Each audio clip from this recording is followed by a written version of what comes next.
ನಮ್ಮ ಸುದ್ದಿಗೆ ಸ್ವಾಗತ. ನಾನು ಮೇಘನಾ ಕೃಷ್ಣ. ಮೊದಲಿಗೆ ಹೆಡ್ಲೈನ್ಸ್. ಆನಂದಪುರದ ಬಳಿ ಅಪಘಾತ ಪ್ರಕರಣಕ್ಕೆ ಟ್ವಿಸ್ಟ್. ನನ್ನ ಹಲ್ಲುಗಳು ಉದುರಲು ಕೆಎಸ್ಆರ್ಟಿಸಿ ಚಾಲಕ ಕಾರಣ.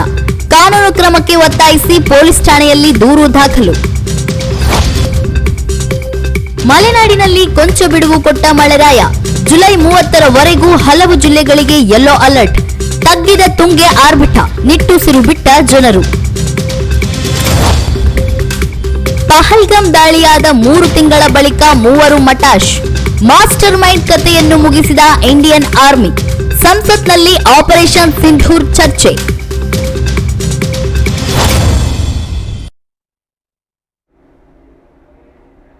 ಆನಂದಪುರದ ಬಳಿ ಅಪಘಾತ ಪ್ರಕರಣಕ್ಕೆ ಟ್ವಿಸ್ಟ್. ನನ್ನ ಹಲ್ಲುಗಳು ಉದುರಲು ಕೆಎಸ್ಆರ್ಟಿಸಿ ಕಾರಣ. ಈ ಕುರಿತ ಬಿಗ್ ಬ್ರೇಕಿಂಗ್ ನ್ಯೂಸ್ ಬಂದಿದೆ, ಬನ್ನಿ ನೋಡೋಣ.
ಜುಲೈ 24ರಂದು ಬೆಳ್ಳಂಬೆಳಗ್ಗೆ ಆನಂದಪುರ ಸಮೀಪ ಕೆಎಸ್ಆರ್ಟಿಸಿ ಬಸ್ ಮತ್ತು ಕ್ಯಾಂಟರ್ ನಡುವೆ ಡಿಕ್ಕಿ ಸಂಭವಿಸಿತ್ತು.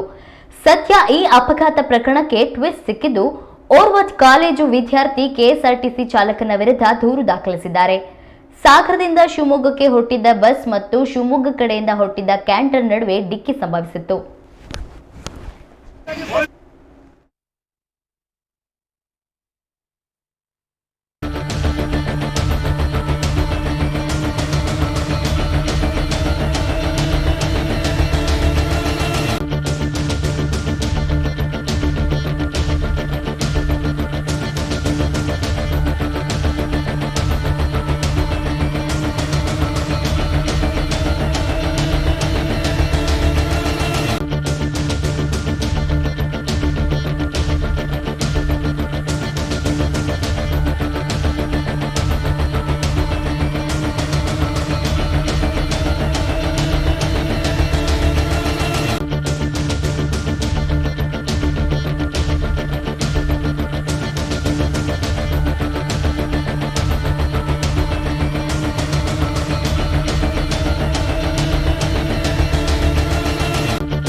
ಈ ಅಪಘಾತದಲ್ಲಿ ಹಲವರು ಗಾಯಗೊಂಡಿದ್ದಾರೆ. ಅದರಲ್ಲಿ ಓರ್ವ ಕಾಲೇಜು ವಿದ್ಯಾರ್ಥಿಯು ಸೇರಿದ್ದು. ಕೆಎಸ್ಆರ್ಟಿಸಿ ಬಸ್ ಚಾಲಕ ಅತಿ ವೇಗ ಮತ್ತು ಅಜಾಗರೂಕತೆಯಿಂದ ವಾಹನ ಚಾಲನೆ ಮಾಡಿದ್ದಕ್ಕೆ ಅಪಘಾತ ಸಂಭವಿಸಿದೆ ಎಂದು ದೂರಿನಲ್ಲಿ ಹೇಳಿದ್ದಾರೆ. ಆನಂದಪುರ ಠಾಣೆಯಲ್ಲಿ ದೂರು ದಾಖಲಾಗಿದೆ. ಚಾಲಕನ ವಿರುದ್ಧ ಸೂಕ್ತ ಕಾನೂನು ಕ್ರಮ ಕೈಗೊಳ್ಳಬೇಕೆಂದು ದೂರಿನಲ್ಲಿ ಒತ್ತಾಯಿಸಲಾಗಿದೆ.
24ರಂದು ಬೆಳ್ಳಂಬೆಳಗ್ಗೆ ಆನಂದಪುರ ಸಮೀಪ ಕೆಎಸ್ಆರ್ಟಿಸಿ ಬಸ್ ಮತ್ತು ಕ್ಯಾಂಟರ್ ನಡುವೆ ಡಿಕ್ಕಿ ಸಂಭವಿಸಿತ್ತು. ಸದ್ಯ ಈ ಅಪಘಾತ ಪ್ರಕರಣಕ್ಕೆ ಟ್ವಿಸ್ಟ್ ಸಿಕ್ಕಿದ್ದು, ಓರ್ವ ಕಾಲೇಜು ವಿದ್ಯಾರ್ಥಿ ಕೆಎಸ್ಆರ್ಟಿಸಿ ಚಾಲಕನ ವಿರುದ್ಧ ದೂರು ದಾಖಲಿಸಿದ್ದಾರೆ. ಸಾಗರದಿಂದ ಶಿವಮೊಗ್ಗಕ್ಕೆ ಹೊರಟಿದ್ದ ಬಸ್ ಮತ್ತು ಶಿವಮೊಗ್ಗ ಕಡೆಯಿಂದ ಹೊರಟಿದ್ದ ಕ್ಯಾಂಟರ್ ನಡುವೆ ಡಿಕ್ಕಿ ಸಂಭವಿಸಿತ್ತು. ಈ ಅಪಘಾತದಲ್ಲಿ ಹಲವರು ಗಾಯಗೊಂಡಿದ್ದಾರೆ. ಅದರಲ್ಲಿ ಓರ್ವ ಕಾಲೇಜು ವಿದ್ಯಾರ್ಥಿಯು ಸೇರಿದ್ದು, ಕೆಎಸ್ಆರ್ಟಿಸಿ ಬಸ್ ಚಾಲಕ ಅತಿ ವೇಗ ಮತ್ತು ಅಜಾಗರೂಕತೆಯಿಂದ ವಾಹನ ಚಾಲನೆ ಮಾಡಿದ್ದಕ್ಕೆ ಅಪಘಾತ ಸಂಭವಿಸಿದೆ ಎಂದು ದೂರಿನಲ್ಲಿ ಹೇಳಿದ್ದಾರೆ. ಆನಂದಪುರ ಠಾಣೆಯಲ್ಲಿ ದೂರು ದಾಖಲಾಗಿದೆ. ಚಾಲಕನ ವಿರುದ್ಧ ಸೂಕ್ತ ಕಾನೂನು ಕ್ರಮ ಕೈಗೊಳ್ಳಬೇಕೆಂದು ದೂರಿನಲ್ಲಿ ಒತ್ತಾಯಿಸಲಾಗಿದೆ.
ಹೃದಯಘಾತಕ್ಕೆ ದೇಶದಲ್ಲಿಯೇ ಮತ್ತೊಂದು ಬಲಿಯಾಗಿದೆ.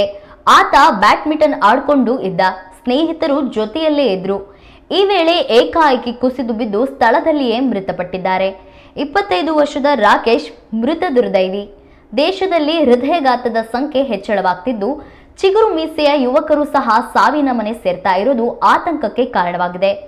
ರಾಜ್ಯದಲ್ಲೂ ಸಹ ಹೃದಯಘಾತದಿಂದ ಮೃತಪಟ್ಟಿರುವವರ ಸಂಖ್ಯೆಯಲ್ಲಿ ಏರಿಕೆ ಕಂಡುಬಂದಿದೆ.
ಕಾಡು ಪ್ರಾಣಿಗಳ ದಾಳಿಯ ಕುರಿತಾದ ಸುದ್ದಿಗಳನ್ನ ಆಗಾಗ ಕೇಳುತ್ತಲೇ ಇರ್ತೇವೆ.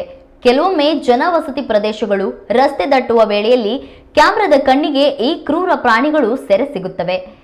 ಈ ಪ್ರಾಣಿಗಳು ಮನುಷ್ಯರ ಮೇಲೆ ದಾಳಿ ಮಾಡುವುದಿದೆ.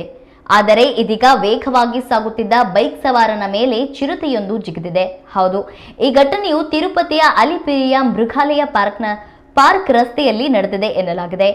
ಬೈಕ್ ಹಿಂದೆ ಬರುತ್ತಿದ್ದ ಕಾರಿನ ಡ್ಯಾಶ್ ಕ್ಯಾಮ್ನಲ್ಲಿ ಈ ದೃಶ್ಯವನ್ನ ಸೆರೆ ಹಿಡಿಯಲಾಗಿದೆ.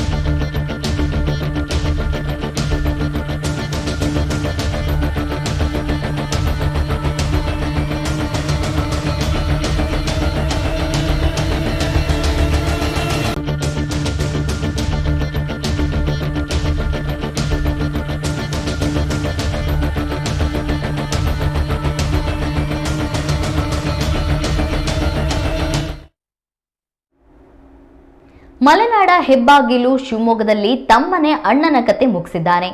ತಲೆಯ ಮೇಲೆ ಸೈಜು ಕಲ್ಲು ಹೆತ್ತಾಕಿ ಭರ್ಪರವಾಗಿ ಹತ್ಯೆ ಮಾಡಿರುವ ಘಟನೆ ನಡೆದಿದೆ. ಮಣಿಕಂಠ ಎಂಬುವನ ಹತ್ಯೆ ಆಗಿದೆ. ಶಿವಮೊಗ್ಗದ ಮೇಲಿನ ತುಂಗನಗರದಲ್ಲಿ ಈ ಘಟನೆ ನಡೆದಿದೆ. ಮಣಿಕಂಠ ಎಂಬಾತನು ಮನೆಯಲ್ಲಿ ಒಬ್ಬನೇ ವಾಸವಾಗಿದ್ದನು. ಈ ವೇಳೆ ಸಂತೋಷ್ ಮನೆಗೆ ಬಂದ ವೇಳೆ ಇಬ್ಬರ ನಡುವೆ ಗಲಾಟೆ ನಡೆದು ತಾರಕಕ್ಕೇರಿದೆ. ಅದು ಅಲ್ಲದೆ ನಶೆಯಲ್ಲಿ ಇದ್ದರು ಅನ್ನೋ ಮಾಹಿತಿ ಲಭ್ಯವಾಗಿದೆ.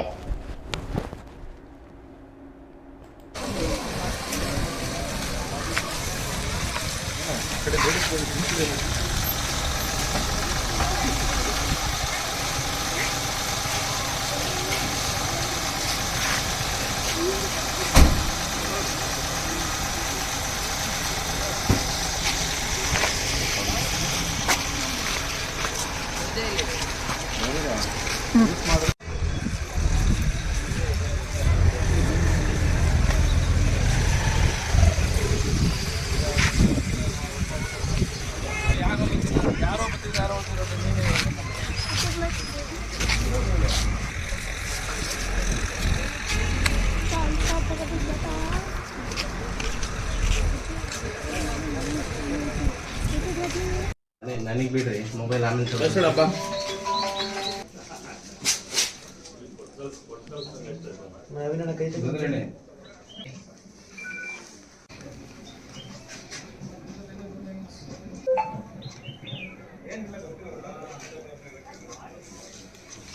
ಸರ್ ನಾವು ಮೇಲಿನ ತುಂಗಣದಲ್ಲಿರೋದು ವಾಸ ಇಲ್ಲೇ ಇರೋದು.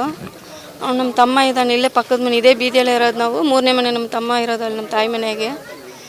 ಈಗ ಮಣಿಕಂಠ ಅಂತ ಇರೋದು ಅವನು. ನಾವು ಇಲ್ಲಿಂದ ಬೆಳಗ್ಗೆ ಅವನಿಗೆ ಟೀ ಕಾಫಿ ಕೊಡೋಣ ಅಂತ ಕದ ತೆಗೆದು ನೋಡಿದಾಗ ಯಾರೋ ಕಲ್ಲೆತ್ತಾಕಿ ಸಾಯಿಸಿದ್ದಾರೆ. ಗೊತ್ತಿಲ್ಲ ಯಾರು ಅಂತ ಹೇಳಿ. ಈಗ ಬೆಳಗ್ಗೆ ನಮಗೆ ಗೊತ್ತಾಗಿದೆ ಅಷ್ಟೇ. ಏನೋ ಗಲಾಟೆ ಏನು ಗೊತ್ತಿಲ್ಲ ಸರ್. ಅವ್ರ ಫ್ರೆಂಡ್ ಸರ್ಕಲ್ ಯಾರು ಬಂದಿದ್ರು ಯಾರು ಹೋಗಿದ್ರು. ರಾತ್ರಿ ಮಳೆ ಬೇರೆ ಬರ್ತಾ ಇತ್ತು, ಅದರಿಂದ ನಮಗೇನು ಗೊತ್ತಾಗಿಲ್ಲ. ನನಗೆ ಹುಷಾರಿಲ್ದಂಗೆ ನಾ ರಾತ್ರಿ ನೋಡಿಲ್ಲ, ಮಲಗಿದ್ದೀವಿ. 9 ಗಂಟೆ 10 ಗಂಟೆವರೆಗೆ ನೋಡಿದ್ದೀವಿ. ಇವ್ನು ಬಂದು ಹೋಗಿದ್ದಾನೆ. ಇಲ್ಲಲ್ಲ ಈ ರೋಡಿಗೆಲ್ಲ ಬಂದಿದ್ದಾನೆ, ಮನೆ ಹತ್ರ ಎಲ್ಲ ಬಂದಾನೆ. ಅದ್ರ ಮೇಲೆ ಏನಾಯ್ತು ಇಲ್ಲಿ ಬರೋಲ್ಲ ಊಟಕ್ಕೆ. ನಮ್ಮ ತಂಗಿ ಮನೆಯಿಂದ ಕೊಟ್ಟು ಕಳಿಸ್ತೀನಿ, ನಮ್ಮ ತಂಗಿ ಮಗನ ಕೈಯಾಗ ಅಷ್ಟೇ. ಇಲ್ಲಿ ಅವರೇ ಕೊಟ್ಟು ಕಳಿಸ್ತಾರೆ. ಇಲ್ಲ ಮದುವೆ ಆಗಿಲ್ಲ. ಇಬ್ರು ಅಣ್ಣ ತಮ್ಮರು ಇದಾರೆ ಅಲ್ಲಿ. ಮತ್ತೆ ಫ್ರೆಂಡ್ ಸರ್ಕಲ್ ಬರ್ತಾರೆ ಹೋಗ್ತಾರೆ ಇರ್ತಾರೆ. ಯಾರು ಏನಂತ ಗೊತ್ತಿಲ್ಲ. ಗಾರೆ ಕೆಲಸ ಮಾಡೋದು.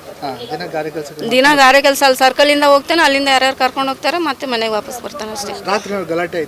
ಇಲ್ಲ ಸರ್, ಏನು ಗೊತ್ತಿಲ್ಲ ನನಗೆ. ಯಾವ ಗಲಾಟೆನೂ ಇಲ್ಲ, ನಮಗೆ ಗೊತ್ತೂ ಇಲ್ಲ. ನಮಗೆ ಫ್ರೆಂಡ್ಸ್ ಮನೆ ಹತ್ರ ಬರಲ್ಲ, ಅಲ್ಲಿ ಸರ್ಕಲ್ ಇಂದ ಅವ್ನು ಹಂಗೆ ಹೋಗೋದು ಹಂಗೆ ಬರೋದು. ಅವನೊಬ್ಬನೇ ಮನೆಗೆ ಬರೋದು. ಆಮೇಲೆ ರಾತ್ರಿ ಏನಾದ್ರು ಬಂದಿದ್ರೆ ನನಗೆ ಗೊತ್ತಿಲ್ಲ. ಬೆಳಗ್ಗೆ ನೋಡಿದಾಗ ಆ ಥರ ಆಗಿತ್ತು. ನೋಡ್ಕೊಂಡು ಹೊರಗೆ ಬಂದು ಕಲ್ಲೆತ್ತು ಹಾಕಿದ್ದಾರೆ ಸರ್, ಹೊಡೆದಾಕಿದ್ದಾರೆ, ಕಲ್ಲು ಹಾಕಿದ್ದಾರೆ. ಹೊರಗಡೆ ಕೀ ನಾನು ನೋಡಿಲ್ಲ. ಅವ್ನು ನಮ್ಮ ಸಣ್ಣ ಹುಡುಗ ನೋಡಿದ್ದು. ನಮಗೆ ಅವ್ರು ತಿಳಿಸಿದ ಮೇಲೆ ನಾನು ಹುಷಾರಿಲ್ದಾಗ ಮಲಗಿದ್ನಲ್ಲ, ಎದ್ದೋಗಿ ನೋಡಿದ್ದು ನಾನು. ಮಣಿಗಂಟ ಅಂತ ನಮ್ಮ ರಿಲೇಟಿವ್ನೇ. ಅವ್ರು ಇಲ್ಲಿ ಗಾರೆ ಕೆಲಸ ಮಾಡ್ಕೊಂಡಿರೋದು. ಇನ್ನು ಏನಾಗಿದೆ ಅಂತ ಗೊತ್ತಾಗಿಲ್ಲ ಅಷ್ಟು.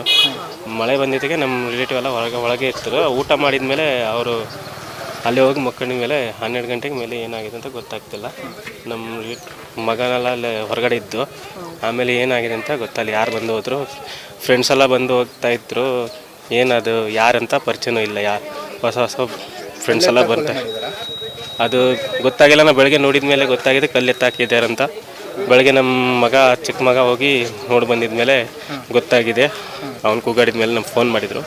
ನಾವೆಲ್ಲ ಬಂದು ನೋಡಿದರೆ ಕಲ್ಲಿತ್ತು ತಲೆ.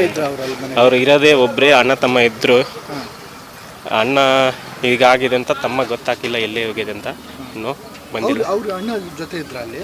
ತಮ್ಮ ಇಬ್ಬರು ಜೊತೆಗೆ ಇದ್ದರು, ಗೊತ್ತಾಗಿಲ್ಲ. ಮಲೆನಾಡಿನಲ್ಲಿ ಮಳೆಯ ಆರ್ಭಟ ಸ್ವಲ್ಪ ಕಡಿಮೆಯಾಗಿದೆ. ಆದರೂ ಶೀತ ಗಾಳಿ ಬೀಸುತ್ತಿದ್ದು ಇನ್ನು 2-3 ದಿನ ಮಳೆಯ ಮುನ್ಸೂಚನೆಯನ್ನ ನೀಡಲಾಗಿದೆ. ಜುಲೈ 30ರವರೆಗೆ ಮಳೆಯ ಮುನ್ಸೂಚನೆಯನ್ನ ಹವಾಮಾನ ಇಲಾಖೆ ನೀಡಿದೆ. ಕರಾವಳಿ ಮತ್ತು ಮಲೆನಾಡು ಭಾಗಗಳಲ್ಲಿ ಭಾರೀ ಮಳೆಯ ಅಲರ್ಟ್ ನೀಡಲಾಗಿದೆ. ಕರಾವಳಿ ಮತ್ತು ಮಲೆನಾಡು ಜಿಲ್ಲೆಗಳಾದ ಕೊಡಗು, ಚಿಕ್ಕಮಗಳೂರು, ಉಡುಪಿ ಮತ್ತು ಉತ್ತರ ಕನ್ನಡ, ಶಿವಮೊಗ್ಗ ಜಿಲ್ಲೆಗಳಿಗೆ ಜುಲೈ 28ರಿಂದ 30ರವರೆಗೆ ವ್ಯಾಪಕ ಮಳೆಯಾಗುವ ಸಾಧ್ಯತೆ ಇದೆ.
ಈಗೊಂದು ಬಿಗ್ ಬ್ರೇಕಿಂಗ್ ನ್ಯೂಸ್ ಬರಲಿದೆ, ಬನ್ನಿ ನೋಡೋಣ.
ಶಿವಮೊಗ್ಗ ನಗರದ ಹೃದಯ ಭಾಗದಲ್ಲಿ ಹರಿಯುವ ತುಂಗೆಯ ಆರ್ಭಟ ಕೊಂಚ ಕಡಿಮೆಯಾಗಿದೆ. ಕಳೆದ ಕೆಲ ದಿನಗಳಿಂದ ತುಂಗೆಯ ಆರ್ಭಟ ಹೆಚ್ಚಾಗಿದ್ದು, ಹೊಳೆ ಬಸ್ ಸ್ಟಾಪ್ ಬಳಿ ಇರುವ ಮಂಟಪ ಸಹ ನೀರಿನಲ್ಲಿ ಮತ್ತೆ ಮುಳುಗಿ ಎದ್ದಿದೆ. ತುಂಗೆಯ ಆರ್ಭಟ ಹೆಚ್ಚಾದ ಹಿನ್ನೆಲೆಯಲ್ಲಿ ಶಿವಮೊಗ್ಗ ನಗರದ ಹಲವು ಏರಿಯಾಗಳಲ್ಲಿ ನೀರು ಸರಬರಾಜಿನಲ್ಲಿ ವ್ಯತ್ಯಯವಾಗಿದೆ.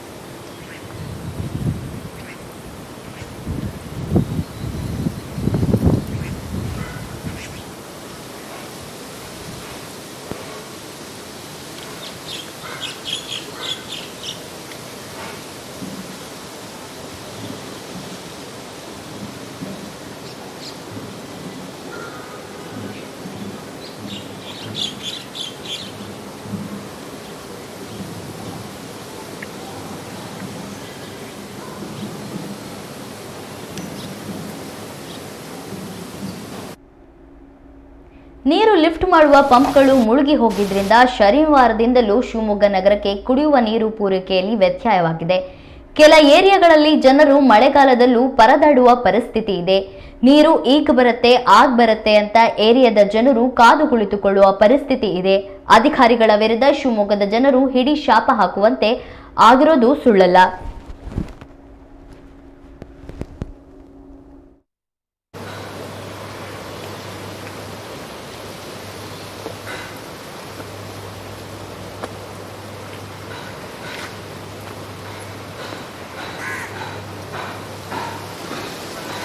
पानी चढ़ रहा है अभी, चढ़ रहा है।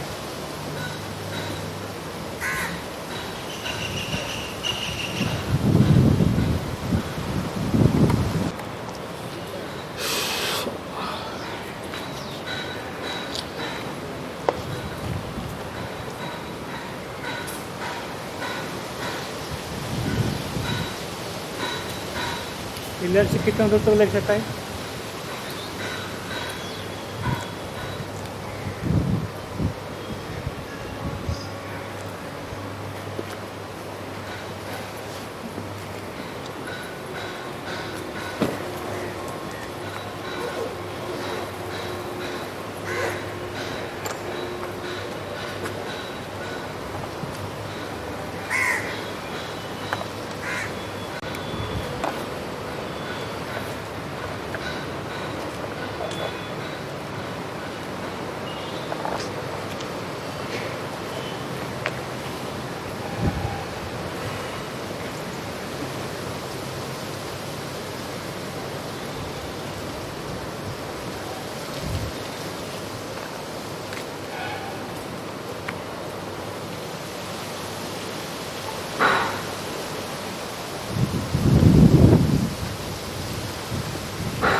ವೃದ್ಧೆಯ ಮೃತದೇಹ ಪತ್ತೆ, ದಂಡಾವತಿ ನದಿಯಲ್ಲಿ ಮುಳುಗಿದ್ದ ವೃದ್ಧೆ. ಈ ಕುರಿತ ಬಿಗ್ ಬ್ರೇಕಿಂಗ್ ನ್ಯೂಸ್ ಬಂದಿದೆ, ಬನ್ನಿ ನೋಡೋಣ.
ಸೊರಬ ಪಟ್ಟಣದ ದಂಡಾವತಿ ನದಿ ಸೇತುವೆಯಿಂದ ಆಕಸ್ಮಿಕವಾಗಿ ನೀರಿಗೆ ಬಿದ್ದ ಶಿಕಾರಿಪುರ ಮೂಲದ ವೃದ್ಧೆಯ ಮೃತದೇಹ 4 ದಿನಗಳ ನಂತರ ಕಾರ್ಯಾಚರಣೆ ಬಳಿಕ ಪತ್ತೆಯಾಗಿದೆ.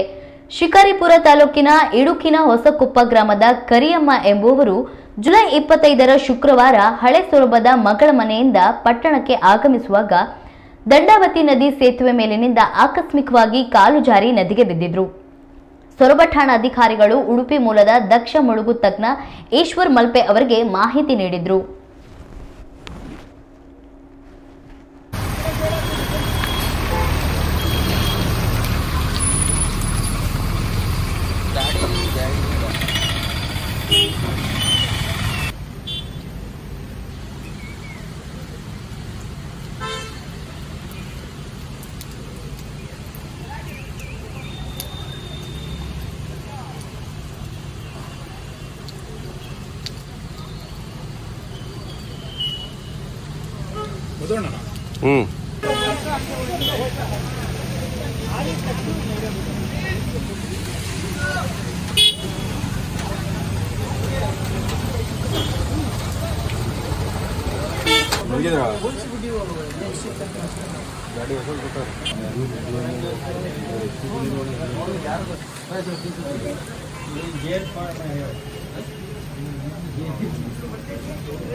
ಸರ್ ಆ ಕಡೆಯಿಂದ ಹೇಳಿದ್ರೆ ಮಟ್ಟಿಗೆ ಹೋಗುತ್ತದೆ.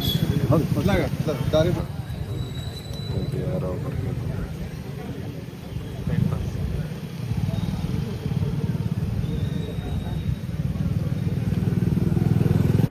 ಘಟನಾ ಸ್ಥಳಕ್ಕೆ ಧಾವಿಸಿದ ಈಶ್ವರ್ ಮಲ್ಪೆ ತಂಡ ಅಗ್ನಿಶಾಮಕ ಹಾಗೂ ಪೊಲೀಸ್ ಸಿಬ್ಬಂದಿ ಸಹಕಾರದಿಂದ ಸತತ ಕಾರ್ಯಾಚರಣೆ ನಡೆಸಿದ್ರು. ಕೊನೆಗೂ 4ನೇ ದಿನ ಮೃತದೇಹ ಪತ್ತೆ ಹಚ್ಚುವಲ್ಲಿ ಯಶಸ್ವಿಯಾಯಿತು. ಇನ್ನು ನೀರಿನ ರಭಸಕ್ಕೆ ಘಟನಾ ಸ್ಥಳದಿಂದ ದೇಹವು ಸುಮಾರು 1.5 ಕಿಲೋಮೀಟರ್ ದೂರ ತೇಲಿ ಹೋಗಿತ್ತು.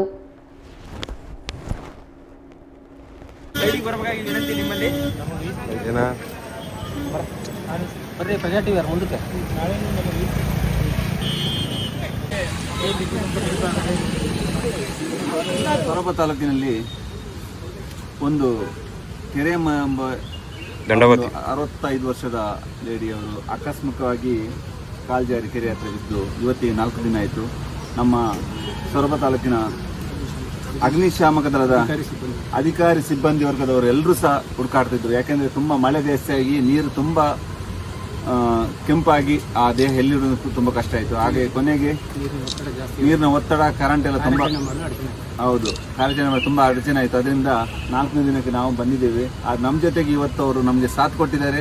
ಇದಕ್ಕೆ ಸ್ಥಳೀಯರು ಹಾಗೂ ಇಲ್ಲಿನ ಎಲ್ಲ ದೇವರ ಆಶೀರ್ವಾದ, ಗ್ರಾಮ ದೇವರ ಆಶೀರ್ವಾದದಿಂದ ಸುಮಾರು 1 ಕಿಲೋಮೀಟರ್ ದೂರದಲ್ಲಿ ನಮ್ಮ ಜೊತೆಗೆ ಮಹಾಬಲೇಶ್ವರ ತಂಡದವರು ಸಹ ಫೈರ್ ಬ್ರಿಗೇಡ್ನವರು ಸ್ಥಳೀಯರು ನಮಗೆ ಸಾಥ್ ಕೊಟ್ಟು 1 ಕಿಲೋಮೀಟರ್ ದೂರದಲ್ಲಿ ಆ ಬಾಡಿ ದೇಹ ಡಿಕಂಪಸ್ ಆಗಿ ಮೇಲೆ ಸಿಕ್ಕಿದೆ. ಇದಕ್ಕೆ ಸಮಸ್ತ ಜನತೆ ಆಶೀರ್ವಾದ. ಇದೇ ರೀತಿ ಎಲ್ರಿಗೂ ಒಂದು ಹೇಳೋದು, ಯಾರೂ ಒಂದು ಆತ್ಮಹತ್ಯೆ ಮಾಡ್ಕೊಳ್ಬೇಡಿ. ಇದ್ದ ಜೀವವನ್ನು ನೀವು ಬದುಕಿಸ್ಕೊಳ್ಳಿ. ಯಾಕೆಂದರೆ ಒಂದು ಸಲ ಹೋದ ಪ್ರಾಣ ಮತ್ತೊಂದು ಸಲ ಸಿಗಲ್ಲ. ಯಾಕೆಂದರೆ ನಾವು ಈಗ ಸಹ ಒಂದು ಹೊಳೆನರಸೀಪುರಕ್ಕೆ ಹೋಗಬೇಕು. ಅಲ್ಲಿ ಸಹ ಒಂದು 65 ವರ್ಷ 70 ವರ್ಷದ 2 ವಯಸ್ಸಾದವರು ಸಹ ಆತ್ಮಹತ್ಯೆ ಮಾಡ್ಕೊಂಡಿದ್ದಾರೆ. ಅದಕ್ಕೋಸ್ಕರ ಯಾರು ಆತ್ಮಹತ್ಯೆ ಮಾಡಿಕೊಳ್ಬೇಡಿ ಅಂತ ಎಲ್ರಿಗೂ ನಾನು ಕೈ ಮುಗಿದು ಹೇಳ್ತಿದ್ದೀನಿ. ಎಲ್ಲರಿಗೂ ನಮಸ್ಕಾರ. ಮೊನ್ನೆ ಒಬ್ಬರು ತುಂಬ ಮಳೆ ಬರ್ತಾಯಿತ್ತು, ಹೊಳೆ ಹರಿದು ಹೋಗ್ತಾಯಿತ್ತು. ಅಂಥ ಸಂದರ್ಭದಲ್ಲಿ ಒಬ್ಬರು 65 ವರ್ಷದ ಒಬ್ಬರು ಮಹಿಳೆ ಮೋರಿ ಮೇಲೆ ಜಂಪ್ ಮಾಡಿ ಆತ್ಮಹತ್ಯೆ ಮಾಡ್ಕೊಳ್ಳೋ ಸುದ್ದಿ ಬಂತು. ಇಲ್ಲಿ ಕಾಯಿ ಕೆತ್ತುವಂಥ ಒಬ್ಬರು ಸ್ಥಳೀಯರು ನಮಗೆ ಫೋನ್ ಮಾಡಿದ್ರು. ನಾವು ಬಂದು ನೋಡಿದ್ವಿ. ಆಗ ತುಂಬ ಜಾಸ್ತಿ ಮಳೆ ಇರೋಕ್ಕೋಸ್ಕರ ಹೊಳೆ ತುಂಬ ನೀರು ಹೋಗ್ತಿತ್ತು. ನಮಗೆ ಯಾವುದೇ ಥರದ ಕಾರ್ಯಾಚರಣೆ ಮಾಡಲು ಅನಾನುಕೂಲ ಆಯಿತು. ಮತ್ತು ಮಾರನೇ ದಿವಸ ಬಂದ್ವಿ. ಅವತ್ತು ನೀರು ಜಾಸ್ತಿ ಹೋಗ್ತಿತ್ತು. ಮತ್ತೆ ತಿರ್ಗಿ ಭಾನುವಾರ ನಿನ್ನೆ ಸಂಜೆ ಕಡೆ ಬಂದು ಮತ್ತೆ ನಾವು ಬೋಟ್ ಹಾಕಿ ಸಾಕಷ್ಟು ಪ್ರಯತ್ನ ಪಟ್ವಿ. ಆದರೆ ಬಾಡಿ ಸಿಗಲಿಲ್ಲ. ಅದು ಡಿಕಂಪೋಸ್ಟ್ ಆಗಿಬಿಟ್ಟು ಕನಿಷ್ಠ 1.5 ಕಿಲೋಮೀಟರ್ ಮುಂದೆ ಹೋಗಿ ಒಂದು ಮರದ ದಿನವಾಗಿ ಅಡ್ಡಾಗಿ ನಿಂತ್ಕೊಂಡಿತ್ತು. ಆವಾಗ ನಾವು ನಮ್ಮ ಈಶ್ವರ್ ಮಲ್ಪೆ ಅವರು ಮಂಗಳೂರಿಂದ ಬಂದು ಅವರ ಸಂಗಡ ನಾವು ಜಂಟಿ ಕಾರ್ಯಾಚರಣೆ ಮಾಡಿದಾಗ ಆ ದೇಹ ಸಿಕ್ಕಿತು. ಅದು ತಗೊಂಬಂದು ನಾವು ಅವರ ಸಂಬಂಧಿಕರಿಗೆ ಹಸ್ತಾಂತರಿಸಿದರೆ ನಮ್ಮ ಎಲ್ಲರಿಗೂ ಧನ್ಯವಾದಗಳು ಅಂತ ಹೇಳ್ತೀನಿ. ಈಗ ಈ ಒಂದು ದುರ್ಘಟನೆಗಳು ಆಗಬಾರ್ದು, ಆಗೋಗ್ಬಿಡುತ್ತೆ. ಮುಂದೆ ಜನಗಳಿಗೆ ಒಂದು ಎಚ್ಚರಿಕೆ ಇರಲಿ. ಮಳೆ ತುಂಬಿದ ಜಾಗ ಆಗಲಿ, ನೀರಾಗಲಿ, ಮೋರೆ ಆಗಲಿ, ಯಾರು ಮೀನಿಡಕ್ಕಾಗಲಿ, ಏಡಿಡಕ್ಕಾಗಲಿ, ಎತ್ತುಗಳು ಮೈ ತುಳಿಸಿ ಹೋಗಲಿ, ಯಾರು ಅಂತ ಕೆಲಸಕ್ಕೆ ಹೋಗಬಾರ್ದು. ಆಕಸ್ಮಿಕ ಯಾವ ಟೈಮಲ್ಲಿ ಯಾವ್ದು ಅನಾಹುತ ಅಂತ ಹೇಳಲಿಕ್ಕಾಗಲ್ಲ. ಎಲ್ಲರಿಗೂ ಜಾಗ್ರತೆ ವಹಿಸ್ಕೊಳ್ಳಿ ಅಂತ ಅಂದ್ಬಿಟ್ಟು ತಮ್ಮೆಲ್ಲರಿಗೂ ವಂದಿಸ್ತೀವಿ. ಸೊರಬ ತಾಲೂಕಿನಲ್ಲಿ ಒಂದು ಕೆರೆ ಎಂಬ 65 ವರ್ಷದ ಲೇಡಿಯವರು ಆಕಸ್ಮಿಕವಾಗಿ ಕಾಲ್ಜಾರಿ ಕೆರೆ ಹತ್ರ ಬಿದ್ದು ಇವತ್ತಿಗೆ 4 ದಿನ ಆಯಿತು. ನಮ್ಮ ಸೊರಬ ತಾಲೂಕಿನ ಅಗ್ನಿಶಾಮಕ ದಳದ ಅಧಿಕಾರಿ ಸಿಬ್ಬಂದಿ ವರ್ಗದವರು ಎಲ್ಲರೂ ಸಹ ಹುಡುಕಾಡ್ತಿದ್ರು. ಯಾಕೆಂದರೆ ತುಂಬ ಮಳೆ ಜಾಸ್ತಿಯಾಗಿ ನೀರು ತುಂಬ ಕೆಂಪಾಗಿ ಆ ದೇಹ ಎಲ್ಲಿರೋದಕ್ಕೂ ತುಂಬ ಕಷ್ಟ ಆಯಿತು. ಹಾಗೆ ಕೊನೆಗೆ ನೀರಿನ ಒತ್ತಡ, ಕರೆಂಟ್ ಎಲ್ಲ ತುಂಬ ಹೌದು ಕಾರ್ಯಾಚರಣೆ ಮಾಡಿ ತುಂಬ ಅಡಚಣೆ ಆಯಿತು. ಅದರಿಂದ 4ನೇ ದಿನಕ್ಕೆ ನಾವು ಬಂದಿದ್ದೇವೆ. ಸಾಗರ ತಾಲೂಕಿನಾದ್ಯಂತ ಮಳೆ ವಿಪರೀತವಾಗಿದ್ದು, ಮಳೆಯಿಂದ ಹಾನಿಗೊಳಗಾದವರಿಗೆ ಶಾಸಕ ಗೋಪಾಲಕೃಷ್ಣ ಬೇಳೂರು ಪರಿಹಾರದ ಚೆಕ್ ವಿತರಿಸಿದರು. ಜೂನ್ ಮತ್ತು ಜುಲೈ ತಿಂಗಳಲ್ಲಿ ಸಾಗರದಲ್ಲಿ ಭಾರಿ ಪ್ರಮಾಣದಲ್ಲಿ ಮಳೆ ಸುರಿದು ಅಪಾರ ಪ್ರಮಾಣದಲ್ಲಿ ಹಾನಿ ಸಂಭವಿಸಿದೆ. ಇದೀಗ ಹಾನಿಗೊಳಗಾದ ಸಂತ್ರಸ್ತರಿಗೆ ಪರಿಹಾರದ ಚೆಕ್ ವಿತರಣೆ ಮಾಡಲಾಗಿದೆ. ಕಾರ್ಯಕ್ರಮದಲ್ಲಿ ನಗರಸಭಾ ಅಧ್ಯಕ್ಷೆ ಮೈತ್ರಿ ಪಾಟೀಲ್, ಉಪಾಧ್ಯಕ್ಷೆ ಸವಿತಾ ವಾಸು, ಮಧುಮಾಲತಿ, ವಿ ಮಹೇಶ್ ಮುಂತಾದವರು ಉಪಸ್ಥಿತರಿದ್ದರು. ದೀಪಕ್ ಚಂದ್ರಶೇಖರ್, ಲಕ್ಷ್ಮಣ ಸುರೇಶ್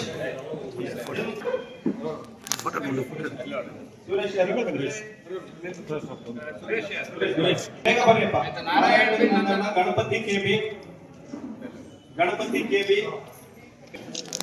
ವಿನಾಯಕ ಆರ್ ಬಿನ್ ನಾಗರಾಜ, ಜಯಪ್ಪ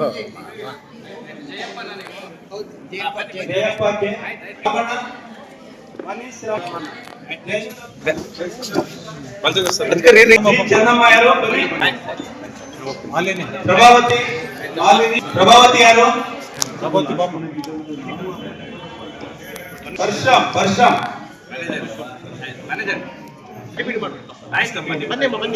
ಪುಷ್ಪಾವತಿ, ರಘುತ್ ಕುಮಾರ್ ಯಾರು, ಅಬ್ದುಲ್ ರಹೀಂ, ಚೆಕ್ ತಗೊಳ್ಳಿ.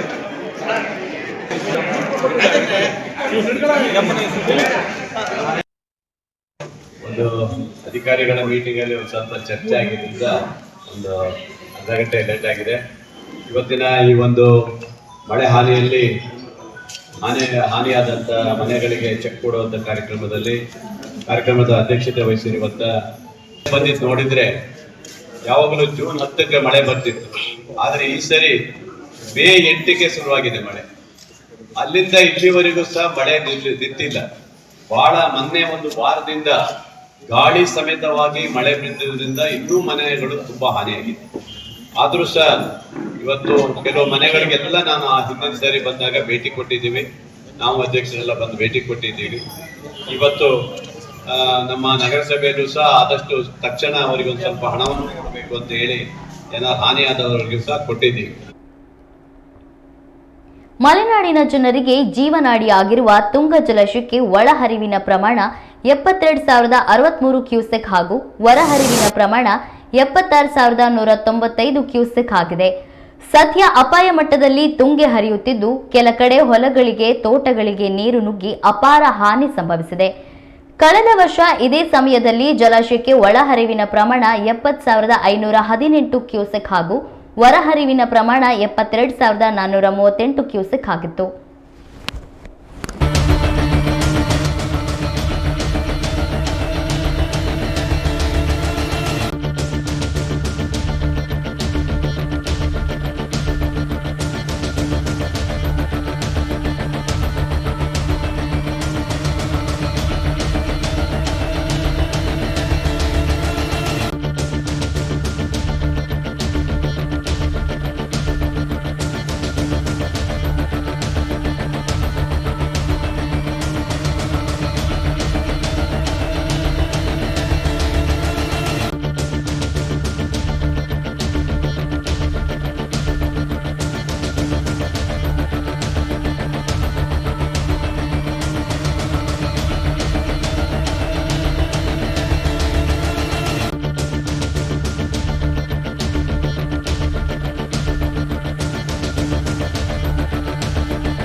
ರಾಜ್ಯದ ಅತಿದೊಡ್ಡ ಜಲಾಶಯಗಳಲ್ಲಿ ಒಂದಾಗಿರುವ ಲಿಂಗನಮಕ್ಕಿ ಜಲಾಶಯದಲ್ಲಿ ನೀರಿನ ಪ್ರಮಾಣ ಹೆಚ್ಚಾಗಿದೆ. ಕಳೆದ ವರ್ಷ ಜಲಾಶಯದಲ್ಲಿ ನೀರಿನ ಪ್ರಮಾಣ 1808.5 ಅಡಿಯಾಗಿತ್ತು. ಈ ಬಾರಿ ನೀರಿನ ಪ್ರಮಾಣ 1810 ಅಡಿಗೆ ಏರಿಕೆಯಾಗಿದೆ. ಜಲಾಶಯದ ಒಟ್ಟು ಸಂಗ್ರಹಣಾ ಸಾಮರ್ಥ್ಯ 1819 ಅಡಿಯಾಗಿತ್ತು. ಒಳಹರಿವಿನ ಪ್ರಮಾಣ 28,934 ಕ್ಯೂಸೆಕ್ ಹಾಗೂ ಹೊರಹರಿವಿನ ಪ್ರಮಾಣ 2,760.4 ಕ್ಯೂಸೆಕ್ ಆಗಿದೆ.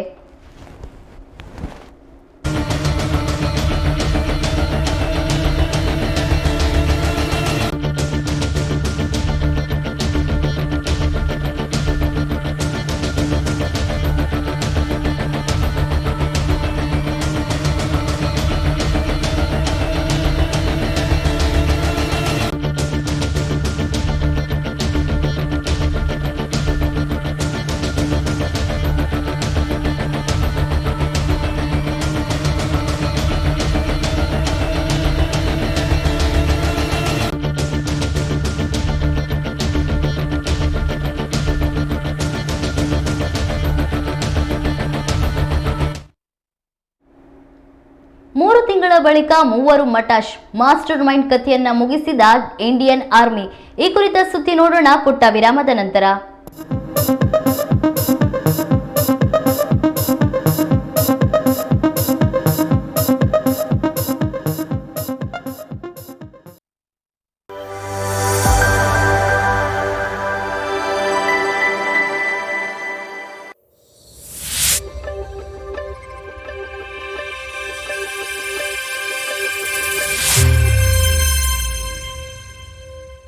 ನಿಮ್ಮೂರಿನಲ್ಲಿ ಸಮಸ್ಯೆಗಳು ಇವೆಯಾ? ಸಂಬಂಧಪಟ್ಟವರ ಗಮನಕ್ಕೆ ತಂದ್ರೂ ಪ್ರಯೋಜನವಾಗಿಲ್ವೇ? ಹಾಗಾದ್ರೆ ನೀವು ಮಾಡಬೇಕಾಗಿರೋ ಕೆಲಸ ಇಷ್ಟೇ. ನಿಮ್ಮೂರಿನ ಸಮಸ್ಯೆ ಕುರಿತು ವಿಡಿಯೋ ಮಾಡಿ ಸ್ವಲ್ಪ ಮಾಹಿತಿ ನೀಡಿ. ಆ ವಿಡಿಯೋವನ್ನ ಈ ನಂಬರ್ಗೆ ಕಳುಹಿಸಿಕೊಡಿ. 9900218866. ನಿಮ್ಮ ಸಮಸ್ಯೆಗೆ ನಾವು ಧ್ವನಿಯಾಗುತ್ತೇವೆ. ವಾಟ್ಸ್ಆಪ್ ವರದಿಗಾರ. ವಿಶ್ವವಿಖ್ಯಾತ ಜೋಗ ಜಲಪಾತ, ಆಗುಂಬೆಯ ವೈಭವ, ಕೊಡಚಾದ್ರಿಯ ಸೌಂದರ್ಯ, ತುಂಗೆ ಮತ್ತು ಭದ್ರೆಯರ ಆರ್ಭಟ, ಶರಾವತಿ ನದಿಯ ವಿಹಂಗಮ ನೋಟ, ಮಲೆನಾಡ ಹೆಬ್ಬಾಗಿಲಿನ ಸಮಗ್ರ ಚಿತ್ರಣ,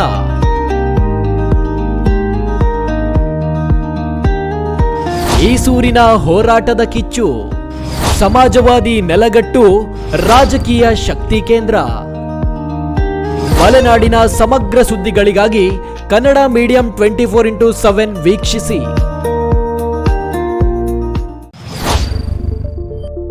ಫೇಸ್ಬುಕ್ನಲ್ಲಿ 2 ಲಕ್ಷ ಫಾಲೋವರ್ಸ್,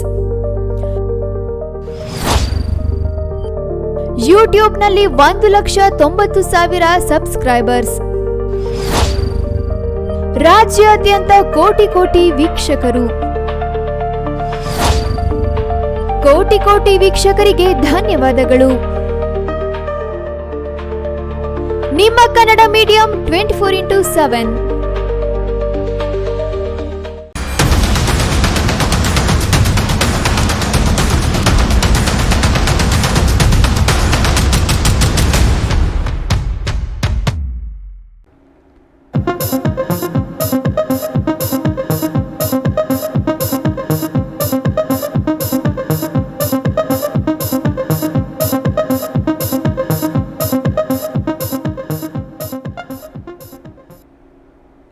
ವಿರಾಮದ ನಂತರ ನಮ್ಮ ಊರು ನಮ್ಮ ಸುದ್ದಿಗೆ ಸ್ವಾಗತ. ಭದ್ರಾ ನದಿಯ ಆರ್ಭಟವು ಹೆಚ್ಚಾಗಿದೆ. ಭದ್ರಾ ಜಲಾಶಯದ ಸಂಗ್ರಹಣಾ ಸಾಮರ್ಥ್ಯ 186 ಅಡಿಯಾಗಿದ್ದು, ಪ್ರಸ್ತುತ ಜಲಾಶಯದಲ್ಲಿ ನೀರಿನ ಮಟ್ಟ 180.6 ಅಡಿಯಾಗಿದೆ. ಇನ್ನು ಜಲಾಶಯಕ್ಕೆ ಒಳಹರಿವಿನ ಮಟ್ಟ 37,826 ಕ್ಯೂಸೆಕ್ ಹಾಗೂ ಹೊರಹರಿವಿನ ಮಟ್ಟ 37,826 ಕ್ಯೂಸೆಕ್ ಆಗಿದೆ. ಕಳೆದ ವರ್ಷಕ್ಕಿಂತ ಈ ಬಾರಿ ಜಲಾಶಯಕ್ಕೆ ಒಳ ಹಾಗೂ ಹೊರಹರಿವಿನ ಪ್ರಮಾಣದಲ್ಲಿ ಹೆಚ್ಚಳ ಕಂಡಿದೆ. ಆ ಹಿನ್ನೆಲೆಯಲ್ಲಿ ಅಪಾರ ಪ್ರಮಾಣದ ನೀರನ್ನ ನದಿಗೆ ಹರಿಸಲಾಗುತ್ತಿದೆ.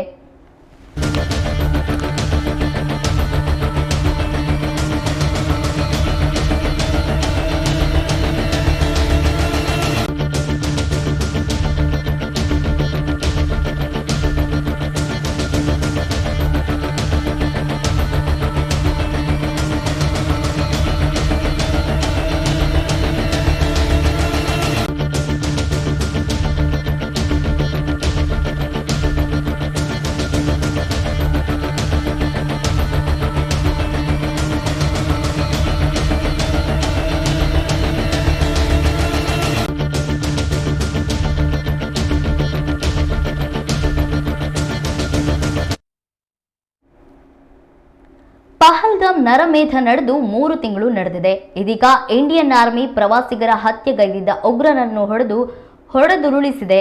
ಅಷ್ಟಕ್ಕೂ ಆಪರೇಷನ್ ಮಹಾದೇವ್ ಆರಂಭವಾಗೋದಕ್ಕೆ ಕಾರಣ ಆ ನೆಟ್ವರ್ಕ್ ಸಿಗ್ನಲ್. ಹೇಗೆ ಅನ್ನೋದಕ್ಕೆ ಇಲ್ಲಿದೆ ಒಂದು ರಿಪೋರ್ಟ್.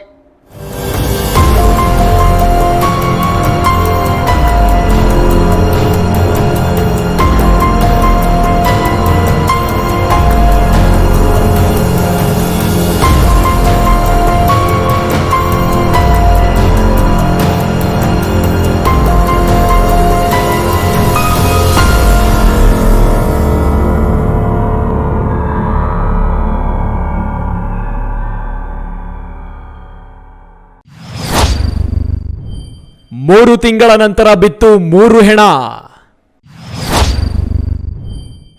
ಏನಿದು ಆಪರೇಷನ್ ಮಹಾದೇವ್? ಸುಳಿವು ಕೊಟ್ಟ ಹುವಾವೆ ಉಪಗ್ರಹ ಫೋನ್. ಪಹಲ್ಗಾಮ್ ದಾಳಿಯ ನರಮೇಧ ನಡೆದು 3 ತಿಂಗಳು ಉರುಳಿದೆ. ಇದೀಗ 3 ಶಂಕಿತ ಉಗ್ರರನ್ನು ಭಾರತೀಯ ಸೇನೆ ಹೊಡೆದು ಉರುಳಿಸಿದೆ. ಖಚಿತ ಮಾಹಿತಿ ಆಧಾರದಲ್ಲಿ ಭಾರತೀಯ ಸೇನೆ ಈ 3 ಪಾಕ್ ಉಗ್ರರನ್ನು ಹತ್ಯೆ ಮಾಡಿದೆ. ಭಾರತೀಯ ಸೇನೆ, ಜಮ್ಮು ಕಾಶ್ಮೀರ್ ಪೊಲೀಸ್ ಮತ್ತು ಸಿಆರ್ಪಿಎಫ್ ಜಂಟಿಯಾಗಿ ಆಪರೇಷನ್ ಮಹಾದೇವ್ ಎಂಬ ಹೆಸರಿನ ಕಾರ್ಯಾಚರಣೆಯನ್ನು ಪ್ರಾರಂಭಿಸಿದ್ರು. ಇಲ್ಲಿನ ಶ್ರೀನಗರದ ಲಿದ್ವಾಸ್ ಮಹಾದೇವ್ ಪರ್ವತದ ಬಳಿ 3 ಭಯೋತ್ಪಾದಕರು ಇದ್ದಾರೆ ಎಂಬ ಮಾಹಿತಿ ಪಡೆದ ನಂತರ ಎನ್ಕೌಂಟರ್ ಪ್ರಾರಂಭವಾಗಿತ್ತು. ಗುಂಡಿನ ಚಕಮಕಿ ನಂತರ ಭದ್ರತಾ ಸಿಬ್ಬಂದಿ ಭಯೋತ್ಪಾದಕರನ್ನು ಸುತ್ತುವರೆದು ಕೊಂದು ಹಾಕಿದೆ. ಏಪ್ರಿಲ್ 22, 2025ರಲ್ಲಿ ಪಹಲ್ಗಾಮ್ನಲ್ಲಿ ನರಮೇಧ ನಡೆದು ಬರೋಬ್ಬರಿ 26 ಜನ ಪ್ರವಾಸಿಗರು ಹತ್ಯೆಯಾಗಿದ್ರು. ಕರ್ನಾಟಕದ 2 ಪ್ರವಾಸಿಗರು ಸಹ ಈ ಉಗ್ರರ ಗುಂಡಿಗೆ ಬಲಿಯಾಗಿದ್ರು. ಈ ಘಟನೆ ನಡೆದು 3 ತಿಂಗಳ ಬಳಿಕ ಉಗ್ರರನ್ನು ಹತ್ಯೆ ಮಾಡಲಾಗಿದೆ. ಇಲ್ಲಿ 2 ದಿನಗಳ ಹಿಂದೆ ಡಾಚಿಗಾಮ್ ಕಾಡಿನಲ್ಲಿ ಸೇನೆ ಅನುಮಾನಾಸ್ಪದ ಸಂವಹನವನ್ನು ಪತ್ತೆ ಹಚ್ಚಿತ್ತು. ಅಂದ್ರೆ ಅಂದು ದಾಳಿಯಲ್ಲಿ ಭಾಗಿಯಾಗಿದ್ದ ಭಯೋತ್ಪಾದಕರು ಹುವಾವೆ ಉಪಗ್ರಹ ಫೋನ್ ಬಳಕೆ ಮಾಡಿದ್ರು. ದಾಳಿಯ ನಂತರ ಅದು ಸಕ್ರಿಯವಾಗಿರಲಿಲ್ಲ. ಇದೀಗ ಮತ್ತೆ ಆ ಸಾಧನ ಆಕ್ಟಿವ್ ಆಗಿದ್ದು ಅದರ ಆಧಾರದ ಮೇಲೆ ಈ ಕಾರ್ಯಾಚರಣೆ ನಡೆಸಲಾಗಿದೆ. ಇಲ್ಲಿ ದಾಳಿಯ ಮಾಸ್ಟರ್ ಮೈಂಡ್ ಲಷ್ಕರ್ ಎ ತೊಯ್ಬಾದ ಹಶೀಂ ಮೂಸಾ ಹತ್ಯೆಯಾಗಿದೆ ಅನ್ನೋ ಮಾಹಿತಿ ಲಭ್ಯವಾಗಿದೆ. ಇಂದು ಸಂಸತ್ತಿನಲ್ಲಿ ಆಪರೇಷನ್ ಸಿಂಧೂರ್ ವಿಷಯದ ಕುರಿತು ಚರ್ಚೆ ನಡೆಯುತ್ತಿದೆ. ಉಗ್ರರ ವಿರುದ್ಧ ಭಾರತ ಕೈಗೊಂಡಿದ್ದ ದಿಟ್ಟ ನಿರ್ಧಾರವನ್ನ ರಕ್ಷಣಾ ಸಚಿವ ರಾಜನಾಥ್ ಸಿಂಗ್ ಸಂಸತ್ತಿನಲ್ಲಿ ಎಳೆ ಎಳೆಯಾಗಿ ಬಿಚ್ಚಿಟ್ಟಿದ್ದಾರೆ. 22 अप्रैल 2025 को जम्मू कश्मीर के पहलगाम क्षेत्र में एक अमानवीय और कायराना आतंकी हमला हुआ। इस हमले में हमारे 25 निर्दोष नागरिकों सहित एक नेपाली नागरिक की भी जान गई थी। उन निर्दोष लोगों की जान उनका धर्म पूछ कर लिया गया। यह अपने आप में अमानवीयता का सबसे कुत्सित और सबसे घृणित उदाहरण था। यह घटना भारत की सहन शक्ति की सीमा की भी मैं मानता हूं परीक्षा की, अध्यक्ष महोदय। इस हमले के तुरंत बाद हमारे प्रधानमंत्री श्री नरेंद्र मोदी जी ने तीनों सेनाओं के प्रमुखों की एक उच्च स्तरीय बैठक की और उन्हें छूट दी गई कि वे अपने विवेक, स्ट्रेटेजिक अंडरस्टैंडिंग और रीजनल सिक्योरिटी सिचुएशन को ध्यान में रखते हुए वह निर्णायक कार्रवाई करें। इसके बाद हमारे सैन्य नेतृत्व ने न केवल अपनी मैच्योरिटी दिखाई बल्कि उस स्ट्रेटेजिक विजडम का भी परिचय दिया जिसकी उम्मीद भारत जैसी एक रिस्पॉन्सिबल पावर से की जाती है। अध्यक्ष महोदय, ऑपरेशन सिंदूर को अंजाम देने से पहले हमारी सेनाओं ने हर पहलू का बहुत ही गहराई के साथ अध्ययन किया। हमारे पास कई विकल्प थे, लेकिन हमने उस विकल्प को चुना जिसमें आतंकवादियों और उनके ठिकानों को अधिकतम नुकसान पहुंचे और जिसमें पाकिस्तान के आम नागरिक को कोई क्षति न होने पाए, इस बात की भी हम लोगों ने चिंता की। अध्यक्ष महोदय, हमारी सेनाओं द्वारा की गई वेल कोऑर्डिनेटेड स्ट्राइक्स ने 9 टेररिस्ट इंफ्रास्ट्रक्चर टारगेट्स को प्रिसीजन के साथ, सटीकता के साथ हिट किया और इस सैन्य कार्रवाई में एक अनुमान के अनुसार 100 से अधिक आतंकवादी, मैं बहुत संभल कर बोल रहा हूं अध्यक्ष महोदय, हमारी फिगर गलत ना होने पाए, फिगर इससे बहुत अधिक है। 100 से अधिक आतंकवादी, उनके ट्रेनर, उनके प्रशिक्षक, उनके हैंडलर लश्कर ए तोयबा और हिजबुल मुजाहिदीन जैसे आतंकवादी संगठनों से संबंधित थे। ये वही आतंकी संगठन हैं जिन्होंने पाकिस्तान की सेना और ISI का जिन्हें खुला समर्थन प्राप्त है। अध्यक्ष महोदय, ಆಪರೇಷನ್ ಮಹಾದೇವ್ ಯಶಸ್ವಿ, ದಾಳಿಯ ಮಾಸ್ಟರ್ ಮೈಂಡ್ ಮಟಾಶ್. ಈ ಕಾರ್ಯಾಚರಣೆಯಲ್ಲಿ ಭಯೋತ್ಪಾದಕರಾದ ಅಬು ಹಮ್ಜಾ ಮತ್ತು ಯಾಸಿರ್ ಕೂಡ ಸಾವನ್ನಪ್ಪಿದ್ದಾರೆ ಎಂದು ವರದಿಗಳು ಉಲ್ಲೇಖಿಸಿವೆ. ಭದ್ರತಾ ಪಡೆಗಳು ಈ ಭಯೋತ್ಪಾದಕರನ್ನ ಬಹಳ ಸಮಯದಿಂದ ಹುಡುಕ್ತಾ ಇದ್ವು. ಸರ್ಕಾರವು ಮಾಸ್ಟರ್ ಮೈಂಡ್ ಮೇಲೆ 20 ಲಕ್ಷ ರೂಪಾಯಿಗಳ ಬಹುಮಾನವನ್ನು ಘೋಷಿಸಿತ್ತು. ಇದೀಗ ಆತನನ್ನು ಹೊಡೆದು ಉರುಳಿಸಲಾಗಿದ್ದು 3 ತಿಂಗಳ ನಂತರ ಪಹಲ್ಗಾಮ್ನಲ್ಲಿ ನರಭೇದ ಮಾಡಿದ್ದ ಉಗ್ರರನ್ನು ಹತ್ಯೆ ಮಾಡಲಾಗಿದೆ. ಇಲ್ಲಿ ಆಪರೇಷನ್ ಮಹಾದೇವ್ ಬಗ್ಗೆ ಮಾಹಿತಿಯನ್ನು ಹಂಚಿಕೊಂಡ ಭಾರತೀಯ ಸೇನೆಯ ಚಿನಾರ್ ಕಾರ್ಪ್ಸ್ ಭೀಕರ ಎನ್ಕೌಂಟರ್ನಲ್ಲಿ 3 ಭಯೋತ್ಪಾದಕರು ಸಾವನ್ನಪ್ಪಿದ್ದಾರೆ ಎಂದು ಹೇಳಿದೆ. ಕಾರ್ಯಾಚರಣೆ ಇನ್ನೂ ಮುಂದುವರೆದಿದೆ. ಕೊಲ್ಲಲ್ಪಟ್ಟ ಭಯೋತ್ಪಾದಕರಿಂದ ದೊಡ್ಡ ಪ್ರಮಾಣದ ಹ್ಯಾಂಡ್ ಗ್ರೆನೇಡ್ಗಳನ್ನು ವಶಪಡಿಸಿಕೊಳ್ಳಲಾಗಿದೆ ಅನ್ನೋ ಮಾಹಿತಿ ಲಭ್ಯವಾಗಿದೆ. ಅದೇನೇ ಇದ್ರೂ ಭಾರತೀಯ ನಾರಿಯರ ಸಿಂಧೂರ ಅಳಿಸಿದವರು ಬೀದಿಯ ಹೆಣವಾಗಿದ್ದಾರೆ. ಕದ್ದು ಮುಚ್ಚಿ 3 ತಿಂಗಳ ಕಾಲ ಅಲ್ಲಿ ಇಲ್ಲಿ ಅಲೆದಾಟ ಮಾಡಿ ಕೊನೆಗೆ ಭಾರತೀಯ ಸೇನೆಯ ಕೈಯಲ್ಲಿ ದುರಂತ ಅಂತ್ಯ ಕಂಡಿದ್ದಾರೆ. News room Kannada medium 24x7. ರಾಜ್ಯದಲ್ಲಿ ಗ್ಯಾರಂಟಿ ಯೋಜನೆ ಅನುಷ್ಠಾನಕ್ಕೆ ಪರಿಶಿಷ್ಟ ಜಾತಿ ಮತ್ತು ಪಂಗಡದವರ ಅನುದಾನ ಬಳಕೆ ಮಾಡಲಿದೆ. ಬರೋಬ್ಬರಿ 37,000 ಕೋಟಿ ಖರ್ಚು ಮಾಡಲಾಗಿದೆ ಎಂದು ಮಾಜಿ ಸಚಿವ KS ಈಶ್ವರಪ್ಪ ಹೇಳಿದ್ದಾರೆ. ಮಾಧ್ಯಮ ಪ್ರತಿನಿಧಿಗಳ ಜೊತೆ ಮಾತನಾಡಿದ ಅವರು, ಹಿಂದುಳಿದ ವರ್ಗಗಳ ಅಭಿವೃದ್ಧಿ ಮಾಡ್ತೀವಿ ಅಂತ ಹೇಳೋ ಕಾಂಗ್ರೆಸ್ ಅವರ ಅನುದಾನ ಬಳಕೆ ಮಾಡ್ತಿರೋದಕ್ಕೆ ಆಕ್ರೋಶ ವ್ಯಕ್ತಪಡಿಸಿದ್ದಾರೆ. ಸಿಎಂ ಸಿದ್ದರಾಮಯ್ಯ ವಿರುದ್ಧ ತೀವ್ರ ವಾಗ್ದಾಳಿ ನಡೆಸಿದ್ರು. ಗ್ಯಾರಂಟಿಗೆ ಪರಿಶಿಷ್ಟರ ಹಣ, SC ST TSP ಕಾರ್ಯಕ್ರಮಗಳ 2025-26ನೇ ಸಾಲಿನ 11,896.84 ಕೋಟಿ ವರ್ಗಾವಣೆ ಗ್ಯಾರಂಟಿಗೆ.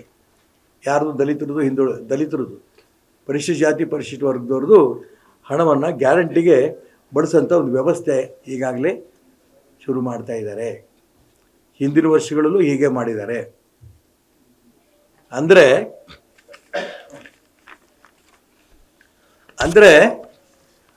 ಹಿಂದುಳಿದ ವರ್ಗದವ್ರನ್ನ ಪರಿಶಿಷ್ಟ ಜಾತಿ ಪರಿಶಿಷ್ಟ ವರ್ಗವ್ರನ್ನ ಇವ್ರ ಮೇಲೆ ತೊಗೊಂಡೋಗೋದು ಬಗ್ಗೆ ಬಿಟ್ಟು ಅವ್ರಿಗೆ ಬಜೆಟಲ್ಲಿ ಇಟ್ಟಂಥ ದುಡ್ಡನ್ನು ತೆಗೆದು ಮೋಸ ಮಾಡೋಂಥ ವ್ಯವಸ್ಥೆಗೆ ನೇರವಾಗಿ ಕೈ ಹಾಕ್ತಾ ಇರೋಂಥ ವ್ಯವಸ್ಥೆ ಇದೆಯಲ್ಲ, ಇದು ಯಾವುದೇ ಕಾರಣಕ್ಕೂ ಯಾರೂ ಒಪ್ಪೋದಲ್ಲ.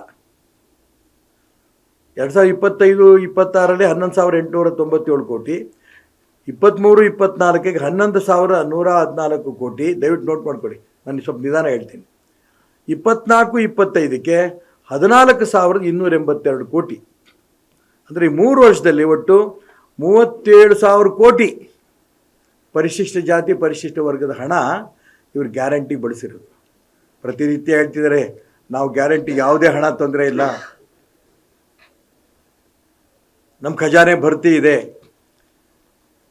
ಪರಿಶಿಷ್ಟ ಜಾತಿ ಪರಿಶಿಷ್ಟ ವರ್ಗದವರ ಅನ್ನ ಕಿತ್ತು ನೀವು ಅವ್ರ ಹೊಟ್ಟೆ ಮೇಲೆ ಹೊಡೆದು ಅಧಿಕೃತವಾಗಿ ಬಜೆಟ್ನಲ್ಲಿ ಘೋಷಣೆ ಮಾಡಿದಂಥ ಹಣವನ್ನು ಅವ್ರಿಗೆ ಕೊಡದೇನೆ ನೀವು ಅಧಿಕಾರಕ್ಕೆ ಬರಬೇಕು ಅನ್ನೋಂಥ ಒಂದೇ ಕಾರಣಕ್ಕೆ ಗ್ಯಾರಂಟಿ ನೀವು ಶಿಫ್ಟ್ ಮಾಡ್ತೀರಿ. ನಾನು ಗ್ಯಾರಂಟಿ ಬಗ್ಗೆ ಖಂಡಿತ ಟೀಕೆ ಮಾಡಲ್ಲ. ಆದರೆ ನಮ್ಮಲ್ಲಿ ಸಾಕಷ್ಟು ಹಣ ಇದೆ, ನಾವು ಗ್ಯಾರಂಟಿ ಕೊಡ್ತಿದ್ದೀವಿ, ಇದನ್ನ ಯಾಕೆ ವಿರೋಧ ಮಾಡ್ತೀರಿ ಅಂತ ಹೇಳಿದಾಗ ನೀವೇ ಅಧಿಕೃತವಾಗಿ ಕೊಟ್ಟಂಥ ಪತ್ರಿಕೆಗಳ ಮುಖಾಂತರ ಕೊಟ್ಟಂಥ ವ್ಯವಸ್ಥೆ ಇದು. ಈ ಸ್ಪಷ್ಟ ಮಾಡಲಿ, ಈ 3 ವರ್ಷದಲ್ಲಿ 37,000 ಕೋಟಿ ನಾವು ಖಂಡಿತ ಬಳಸಿಲ್ಲ ಪರಿಶಿಷ್ಟ ಜಾತಿ ಪರಿಶಿಷ್ಟ ವರ್ಗದ ಹಣ. ವಿಧಾನ ಪರಿಷತ್ನಲ್ಲಿ ವಿಧಾನಸಭೆಯಲ್ಲಿ ಮೊನ್ನೆ ಕಳೆದ ಬಜೆಟಲ್ಲಿ ಸಾಕಷ್ಟು ಚರ್ಚೆ ಆದ ಸೆಷನ್ನಲ್ಲಿ ಪರಿಶಿಷ್ಟವಾದ ಜಾತಿ ಪರಿಶಿಷ್ಟ ವರ್ಗದ ಹಣ ನಾವು ಮುಟ್ಟೇ ಇಲ್ಲ, ನಾವು ಅದು ಮೋಸ ಮಾಡಿಲ್ಲ. ಇಷ್ಟು ಸುಳ್ಳು ದ್ರೋಹ ಮಾಡ್ತಾ ಇರೋಂಥ ಮುಖ್ಯಮಂತ್ರಿ ಈಗ ಆಗಸ್ಟ್ 5ನೇ ತಾರೀಕು ಇದಕ್ಕೋಸ್ಕರ ಒಂದು ವಿಶೇಷವಾದ ಸಭೆಯನ್ನು ಬೆಂಗಳೂರಲ್ಲಿ ಕರೆದಿದ್ದಾರೆ. ಅದಕ್ಕೆ ಮಹದೇವಪ್ಪನವ್ರನ್ನ ಇನ್ಯಾರ ಮಂತ್ರಿಗಳನ್ನು ಕೂಡ ಕರೆದಿದ್ದಾರೆ, ನಂದು ಅಭ್ಯಂತರ ಇಲ್ಲ. ಆದರೆ ಈ 37,000 ಕೋಟಿ ಈ 3 ವರ್ಷದಲ್ಲಿ ಏನು ನೀವು ಪರಿಶಿಷ್ಟ ಜಾತಿ ಪರಿಶಿಷ್ಟ ಸಾಗರ ತಾಲೂಕಿನ ಆನಂದಪುರ ಸಮೀಪದ ದಾಸಕುಪ್ಪ ಗ್ರಾಮದಲ್ಲಿ ಲಕ್ಷ್ಮಮ್ಮ ಎಂಬುವರ ಮನೆಯ ಮೇಲ್ಛಾವಣಿ ಅತಿಯಾದ ಮಳೆಗೆ ಮುರಿದು ಬಿದ್ದಿದೆ. ಸ್ಥಳಕ್ಕೆ ಶಾಸಕರಾದ ಗೋಪಾಲಕೃಷ್ಣ ಬೇಳೂರು ಭೇಟಿ ನೀಡಿದಾಗ ಮನೆಯಲ್ಲಿದ್ದ ಲಕ್ಷ್ಮಮ್ಮನವರು ಶಾಸಕರನ್ನ ಕಂಡು ಅಳತೊಡಗಿದರು. ಇದ್ದ ಮನೆಯು ಮಳೆಗೆ ಮುರಿದಿದೆ ಎಂದು ಅಳತೊಡಗಿದರು. ಅಯ್ಯೋ ತಲೆಗೆ ಬಿತ್ತ, ಅಳಬೇಡ ಕಡೆ, ನಿಂಗೆ ಏನು ಬೇಕು ಹೇಳು, ನಾನು ಕೊಡಿಸ್ತೀನಿ, ಮನೆ ಪೂರ್ತಿ ರೆಡಿ ಮಾಡಿಸ್ಕೊಡ್ತೀವಿ, ಚಿಂತೆ ಮಾಡಬೇಡ ಎಂದು ಅಳುತ್ತಿದ್ದ ವೃದ್ಧೆಗೆ ಶಾಸಕರಾದ ಗೋಪಾಲಕೃಷ್ಣ ಬೇಳೂರು ವೈಯಕ್ತಿಕ ಧನ ಸಹಾಯ ಮಾಡಿ ಶೀಘ್ರದಲ್ಲೇ ಸಂಪೂರ್ಣ ಮನೆಯನ್ನ ವೈಯಕ್ತಿಕ ಖರ್ಚಿನಲ್ಲಿ ಹಾಗೂ ಸ್ಥಳೀಯ ಮುಖಂಡರ ನೆರವಿನಿಂದ ಸಂಪೂರ್ಣ ನವೀಕರಣ ಮಾಡುವುದಾಗಿ ಭರವಸೆ ನೀಡಿದರು. ಇದೇನಾ ಬಿತ್ತ? ಅಯ್ಯೋ ಹೌದಲ್ಲ, ಅಯ್ಯೋ ಬಾ ಬಾ ಬಾ ಬಾ ಬಾರೆ, ನಾನಿದ್ದೇನೆ, ಬಾ ಬಾರೆ ಬಾರೆ ಬಾ,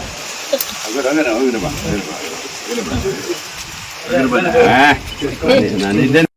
ಎಲ್ಲ ಕೊಡ್ಸ್ಕೊಡಿ, ಇದು ನೀ ಇಟ್ಕೋ, ಇದನ್ನ ಇಟ್ಕೋ, ಬಾಕಿ ನಾನೆಲ್ಲ ವ್ಯವಸ್ಥೆ ಮಾಡ್ಕೊಡ್ತೇನೆ. ಇದು ಸುಮ್ಮನೆ ಖರ್ಚಿಗೆ ಇಟ್ಕೋ,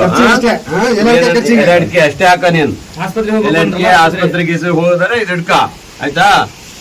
ನೀನೇನು ಕಿತ್ಕೊಂಡು ಹೋದ್ರೆ ನೋಡು, ನಿನಗೆ ಅವ್ರಿಗೆ ಚೆನ್ನಾಗಿ ನೋಡ್ಕೋ.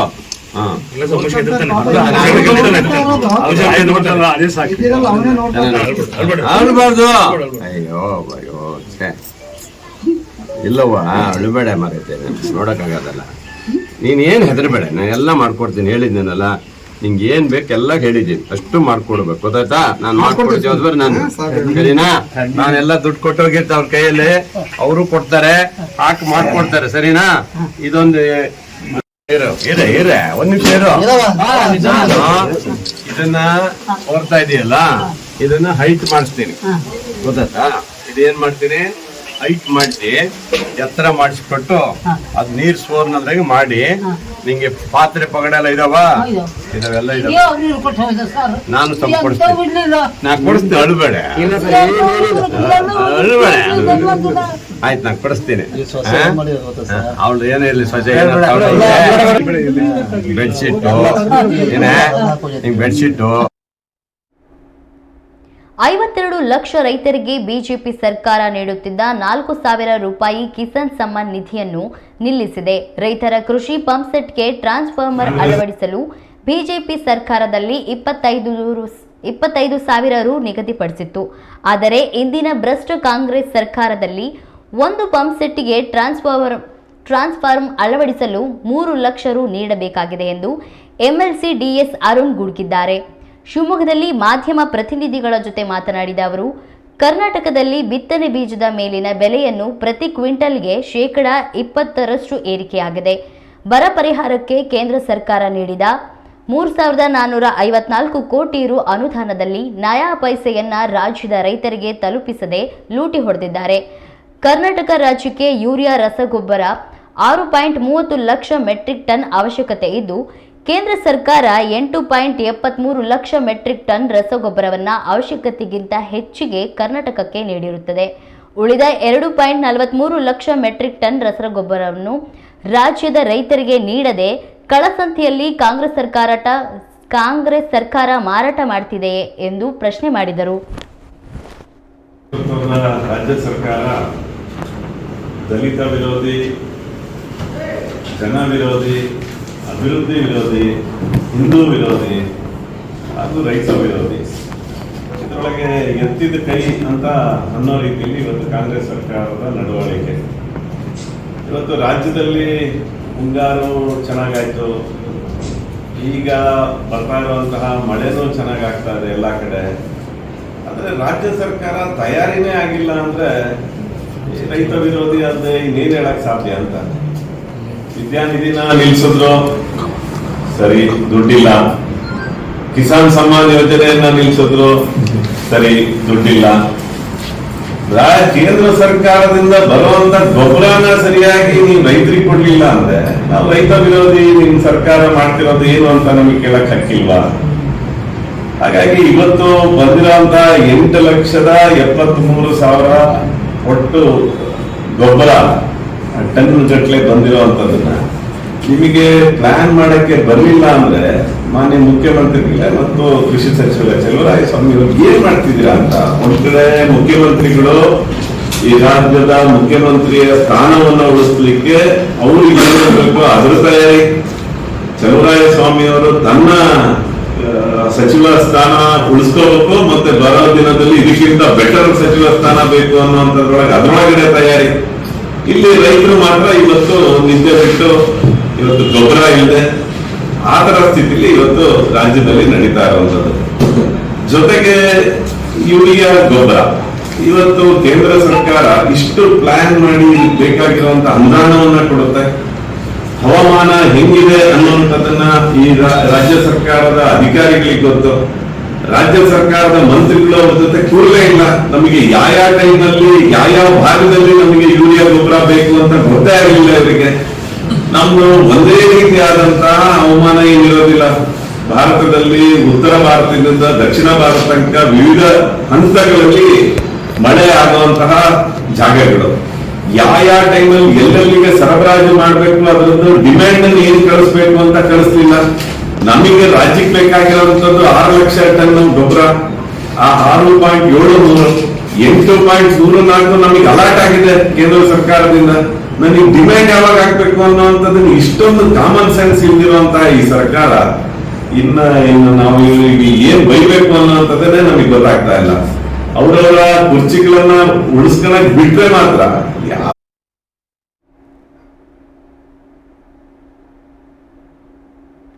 ಇದೀಗ ಮತ್ತೊಮ್ಮೆ ಹೆಡ್ಲೈನ್ಸ್. ಆನಂದಪುರದ ಬಳಿ ಅಪಘಾತ ಪ್ರಕರಣಕ್ಕೆ ಟ್ವಿಸ್ಟ್. ನನ್ನ ಹಲ್ಲುಗಳು ಉದುರಲು ಕೆಎಸ್ಆರ್ಟಿಸಿ ಚಾಲಕ ಕಾರಣ. ಕಾನೂನು ಕ್ರಮಕ್ಕೆ ಒತ್ತಾಯಿಸಿ ಪೊಲೀಸ್ ಠಾಣೆಯಲ್ಲಿ ದೂರು ದಾಖಲು. ಮಲೆನಾಡಿನಲ್ಲಿ ಕೊಂಚ ಬಿಡುವು ಕೊಟ್ಟ ಮಳೆರಾಯ. ಜುಲೈ 30ರವರೆಗೂ ಹಲವು ಜಿಲ್ಲೆಗಳಿಗೆ ಯೆಲ್ಲೋ ಅಲರ್ಟ್. ತಗ್ಗಿದ ತುಂಗೆ ಆರ್ಭಟ, ನಿಟ್ಟುಸಿರು ಬಿಟ್ಟ ಜನರು. ಪಹಲ್ಗಾಮ್ ದಾಳಿಯಾದ 3 ತಿಂಗಳ ಬಳಿಕ 3 ಮಟಾಶ್. ಮಾಸ್ಟರ್ ಮೈಂಡ್ ಕಥೆಯನ್ನು ಮುಗಿಸಿದ ಇಂಡಿಯನ್ ಆರ್ಮಿ. ಸಂಸತ್ನಲ್ಲಿ ಆಪರೇಷನ್ ಸಿಂಧೂರ್ ಚರ್ಚೆ.